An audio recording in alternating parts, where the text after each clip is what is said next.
In the last lesson, we learned about database abstraction layer and Doctrine DBAL library. In today's lesson, we're going to learn about ORM, more specifically Doctrine ORM and related terms. ORM stands for Object Relational Mapping and is a layer that sits in between your application and the storage layer like database. The formal definition of ORM states that it's a programming technique for converting data between incompatible type systems using object-oriented programming. Basically, ORM lets us map database records with the relationships, for example, to class objects. It will make more sense once we actually write some code and create objects that will be mapped to database tables and its columns. When it comes to ORMs, there are several patterns among them. Different frameworks might implement ORMs differently. Two of the common ones are Active Record and Data Mapper patterns. Laravel's Eloquent, for example, implements Active Record pattern to power its ORM,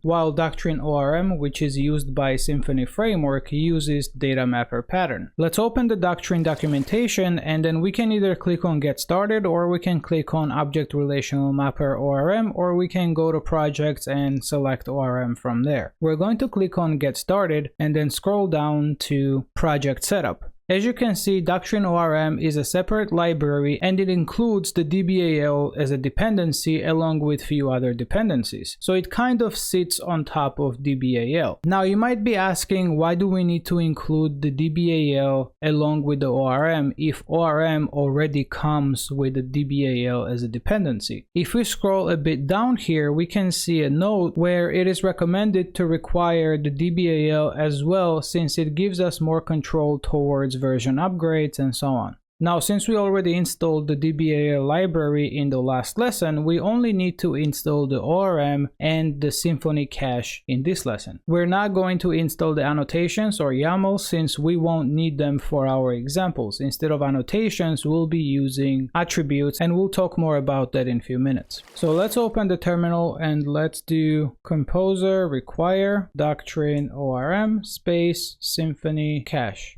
Just like in previous lesson, we'll work with a dedicated PHP file called Doctrine ORM example PHP as kind of our playground to test out some of the features of Doctrine ORM. So I mentioned data mapper pattern earlier. What exactly is a data mapper? Data mapper is a layer that simplifies data transfer between the in-memory objects and the persistent storage like database. This allows the persistence layer to be decoupled and isolated from the domain or the business layer. In Doctrine ORM, the mapping can be done via attributes, annotations, configuration files, or custom PHP mappers. Attributes and annotations are metadata that's added to the entities to create the mappings. Entities are just PHP objects that have an identity, some kind of unique identifier like a primary key, for example. So let's create an entity class. We were working with invoices table in the last lesson, so let's create an invoice entity under the entity directory. Entities are just regular PHP classes, though there are a few rules to keep in mind. For example, entity classes should not be final and should not have any final methods. We're going to create a property for each column that we need to map to our table. So if we open the database here and expand the invoices table, we see that we have ID, amount, invoice number, status, and created at columns. So let's create property for each of those. So we have private int ID, we have private float amount. And a quick note on this, depending on your application, using floats in general for money or storing monetary values as decimal or float types in table may not be a good idea due to rounding and usual float issues. Instead, for a serious app that deals with money, you should consider storing it as a string or integer like cents. Again, it depends on the application and what it needs. We'll stick with float here to keep things simple. We also need a string invoice number, and we'll use camel case for the property name even though the table column is in snake case. We'll see how that can be mapped properly in a minute. Then we have invoice status, and invoice status is an enum, right? So we want to map that to an enum class called invoice status. So we'll type hint it as invoice status and call the property status. And finally, we have created at datetime where type should be a datetime object. So we'll do datetime and call it created at. We can add behaviors to our entities either by providing getter and setter methods, or can use something called DTOs and mutators. We'll use getter and setter methods for this example to keep things simpler. So let's generate them with the help of our IDE. We only need a getter for the ID because that will be the primary key, and we shouldn't allow ID to be set since it will be auto-generated. So we'll press Alt Enter here and we'll add getter. We can then press Alt Insert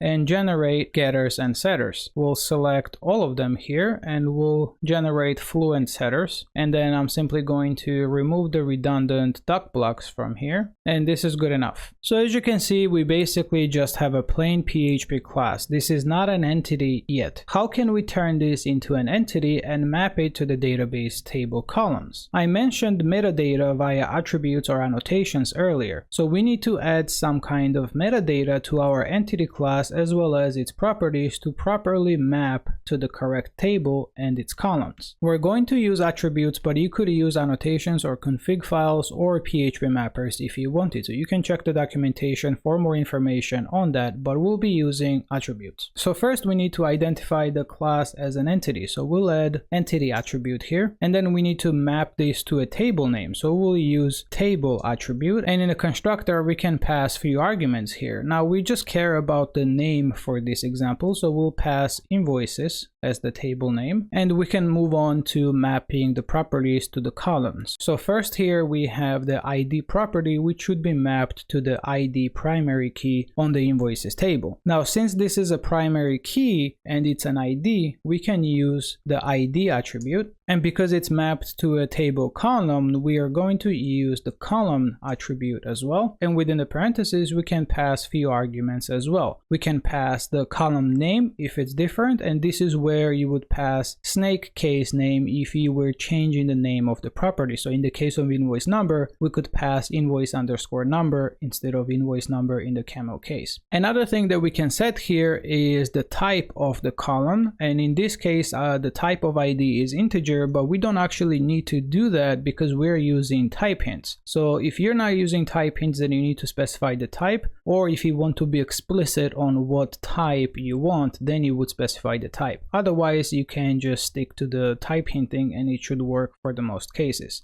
One other thing that we need to do is that we need to mark this ID as auto-incremented or auto-generated column. We can use generated value attribute for that case, and in the parentheses we can pass a strategy. Now the strategy by default is set to auto, which is good enough for our case. Let's move on to the amount. We'll do the same thing here. This is a column, but the type in database is not float, it's decimal. So we're going to set the type to decimal, and then we also need to set the precision and the scale, because precision is 10 and scale is 2. So we'll do precision 10 and scale 2. Next we need to do the invoice number, and for this case the type we don't need to specify because we're type hinting, but we do need to specify the name of the column because we're mapping it to invoice underscore number. And for the invoice status, we'll do the same thing, column, and again the type we don't need to specify, but since we're mapping this to an enum type, if you were not using type hints, you would have to specify enum type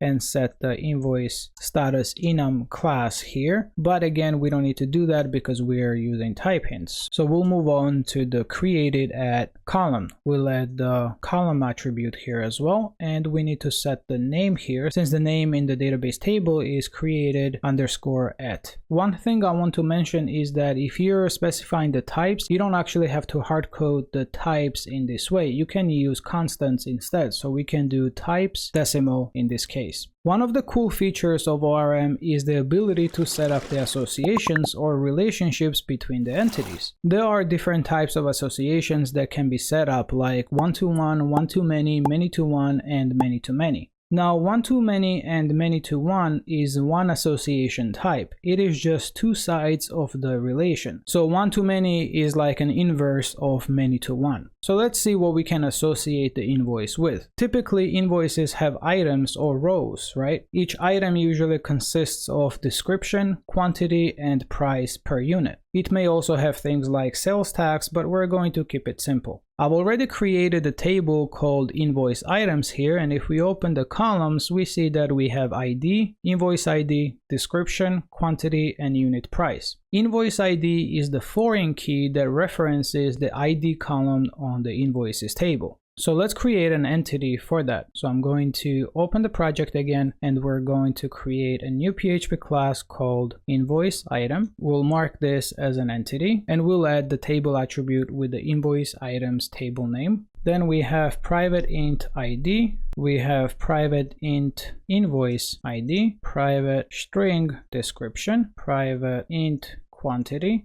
and private float unit price. Let's map these to the table columns. So this is the ID and it's the column and it is generated value. The invoice ID will just set it to column attribute. Description also just a column. So let's copy that. We'll do the same thing for these. We need to change the name of the invoice ID to invoice_ID, and we'll do the same thing for the unit price. And we also need to specify the precision and the scale here. So we'll do name unit_price, precision 10, scale 2. We also need to set the type here. So we'll do type, types, decimal. Now this entity is not associated with the invoice yet. What kind of relationship makes more sense for the invoice entity to have invoice items? Is it one-to-one, many-to-many, one-to-many, or many-to-one? We can think about it this way. Each invoice can have many items, but each invoice item can only be associated or belong to a single or one invoice. So it sounds like one-to-many relationship from the invoice perspective and many-to-one relationship from the invoice items perspective. It's easier to understand and think about it when reading the relationship from left to right, where the left side refers to the current entity and the right side refers to the related entity. For example, from invoice perspective, we established that it's one-to-many relationship, and the one here refers to the current entity, which is invoice entity in this case. Many part refers to the related entity, which is the invoice item. Then if we switch over to the invoice item entity, we established that it's many-to-one relationship, where again, if we go from left to right, the many refers to the current entity or invoice item in this case, and one refers to the invoice. So we're going to create the association on the invoice side first. So we'll create a private items property. We're going to add one-to-many attribute here, and within the parentheses we need to pass the target entity, which in our case is invoice item. So we'll do target entity invoice item. Now since we're dealing with multiple items here or collection of items, we can type hint this to collection interface, which is available as part of the Doctrine ORM. So we'll type hint this to collection. We also need to initialize the collection in our constructor. So we'll create the constructor and we'll do this items equals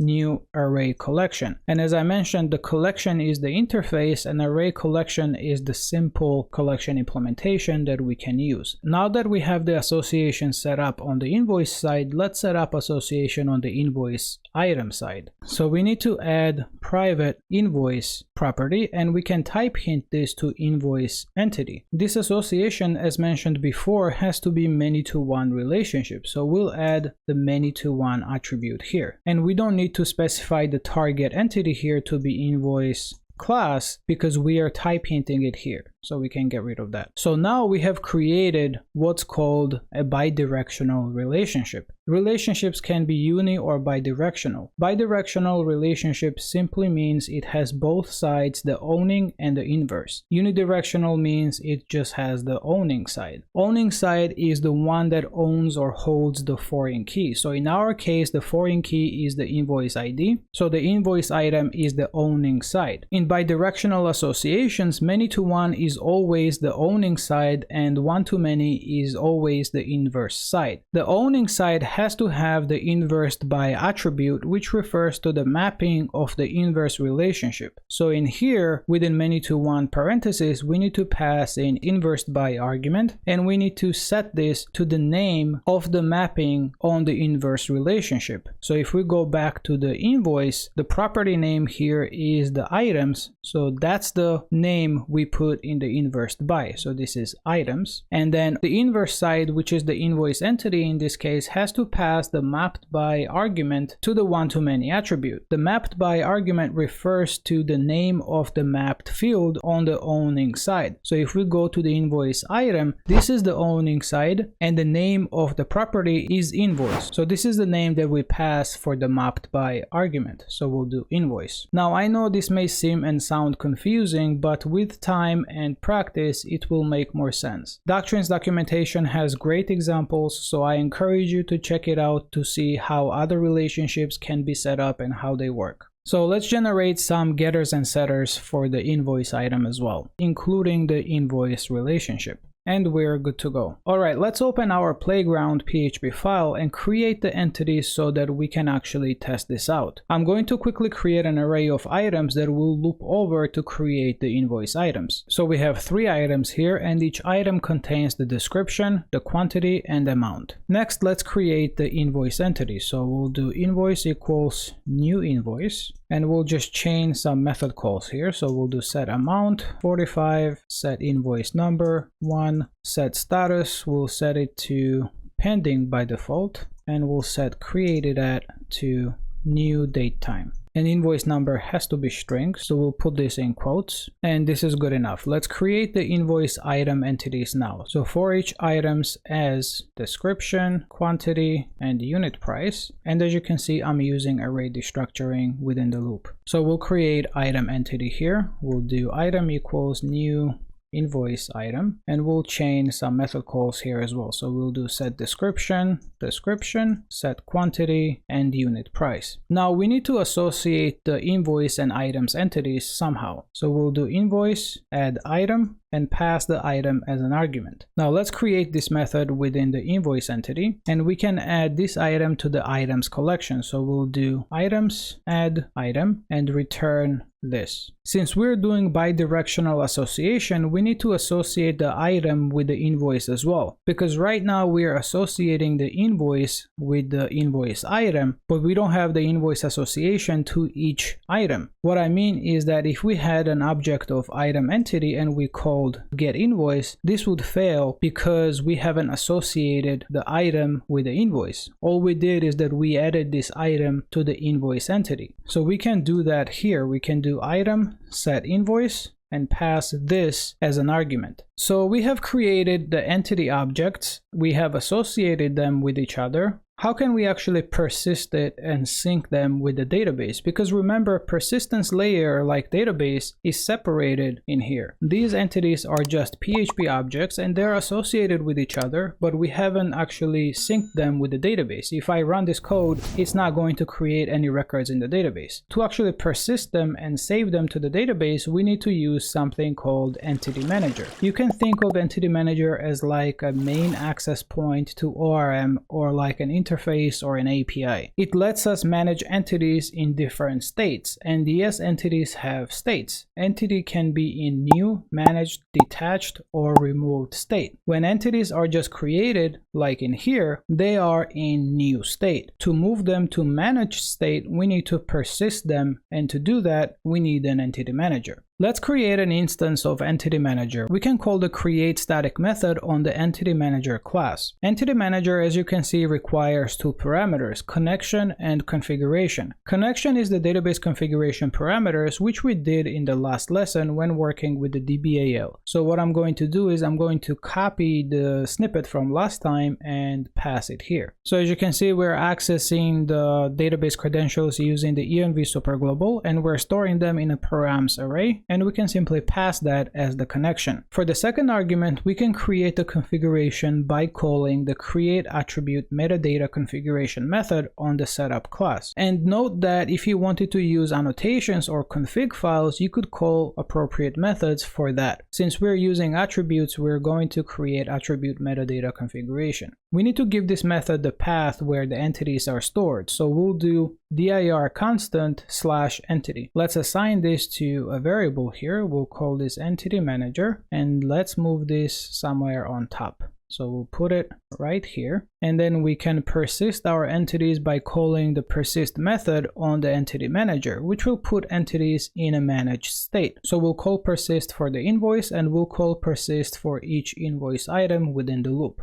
Note that the persist does not actually create a record in the database or run any queries. It simply gives the control of entities persistence to the entity manager. We can easily test this by executing this code and checking the table. So I'm going to open the terminal here. Let's clear this out. I'm going to run PHP app Doctrine ORM example. No errors, so that's a good sign. Let's open the database, and as you can see, both of them are empty. To actually sync it with the database, we need to call a method called flush. So let's call flush on the entity manager here, and let's run the code again. No errors, so that's a good sign. Let's open the tables, refresh, and as you can see, there is an invoice created with the amount 45. Let's refresh the invoice items, and as you can see, we have 3 items created here. So how does this work exactly, or how does Doctrine keep track of which entities need to be synced with the database and which are not? Doctrine internally implements and uses something called the unit of work. Unit of work basically is responsible for keeping track of changes. It handles the entity states, in which order things need to execute, and so on. So when we call the persist, for example, it basically queues the operation to be executed whenever the flush method is called. Same goes for deleting entities. We can call the remove method on entity manager, which puts entity in a removed state. So after saving the invoice, what we can do is that we can do entity manager remove. Now if we run the code, again the remove is not going to run any queries because we haven't ran the flush after. So let's run this code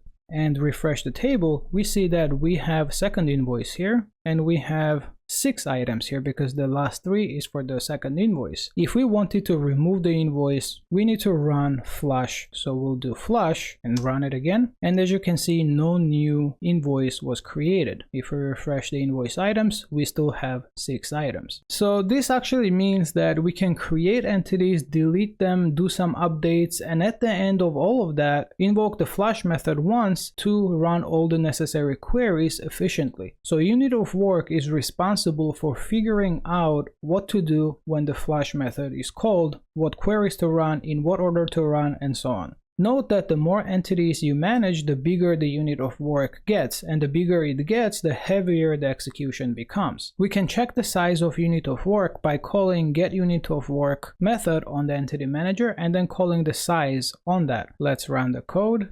And as you can see, it prints 4 because that's the number of entities it is managing. We are managing 1 invoice entity, and we're managing 3 invoice items entities, and that's the size that it prints. Now notice how we're calling persist for each invoice item within the loop. We can add something called cascade attribute to the invoice entity on the items property and get rid of the persist call from here. So we're going to go to invoice entity, scroll up to the items property, and there is another argument here called cascade, and we can pass an array of actions that we want to cascade whenever that action happens on the invoice entity. So we can cascade on persist and we can cascade on remove, for example. Now let's get rid of persist from here.